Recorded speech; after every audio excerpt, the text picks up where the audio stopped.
your Mimi Shane again. Welcome back to our channel. For today's video po ay pag-uusapan po pa rin natin si Popo Live Up. At ang topic natin ngayon ay kung ano po ang mga requirements kung gusto nyo po maging agency, agent, or sub-agent sa app na ito.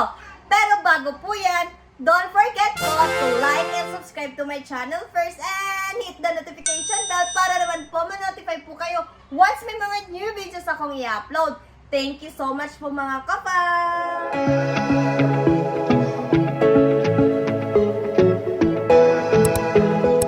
So, mga kafam, pag-uusapan na po natin ngayon kung ano po ang mga requirements para po maging agency or maging agent dito kay Popo Live Up. At sa lahat po ng gustong kumita na ganitong halaga every month, sumali na po kayo sa aming agency at maging sub-agent po. Nasa description box lang po ang link kung gusto nyo po maging agent.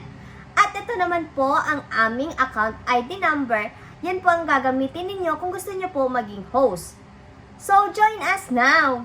So, isa na nga po sa mga requirements dito para maging agent ay dapat po number 1 ay wala po kayong sinalihan na kahit anong agency muna. At kung meron man po, ay dapat po kayo ay umalis doon at mag-quit kayo. Yun nga lang po ang katanungan kung papayagan po kayong o i-release po kayo ng inyong agent. So, dapat pag-usapan niyo po yan para po kayo magkaroon ng sarili ninyong or magtayo ng sarili ninyong agency. So, pangalawang requirements dito ay dapat po kayo ay always active since po kayo po ay nagmamay-ari na po ng inyong sariling agency. At kayo po dapat ay maghahanap ng magiging host ninyo at tuturuan niyo po dapat sila at gagabayan niyo po sila dapat ng mabuti. At willing po dapat kayo dito na ma-hassle at willing din po sana kayo dito mapagod at sumakit ang inyong ulo dahil hindi po ganun basta-basta madali mag-handle ng mga tauhan. Pangatlo po ditong requirements ay dapat po meron po kayo at least 5 na active host sa inyong agency.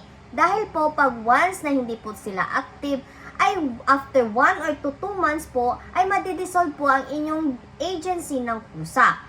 So, dapat po, kayo po ay maghanap at marami po kayo dapat maging tauhan na active at nagtatrabaho para sa inyong agency. At dahil po, kapag po na-dissolve ang inyong agency, ay hindi na po kayo pwede maging agent. Ang mangyayari dyan, kay Popo mismo kayo mag-a-apply na magiging agent. So, that's all for today's video po. At comment down below lang po kung may mga katanungan pa po kayo. At maliban po dyan, meron po tayong Facebook page. Like and share po. At chat nyo lang po kami kung may mga katanungan po kayo regarding dito po kay Popo Live Up. This is your Mimi Shane again. And thank you for watching. See you on our next vlog po. Bye-bye!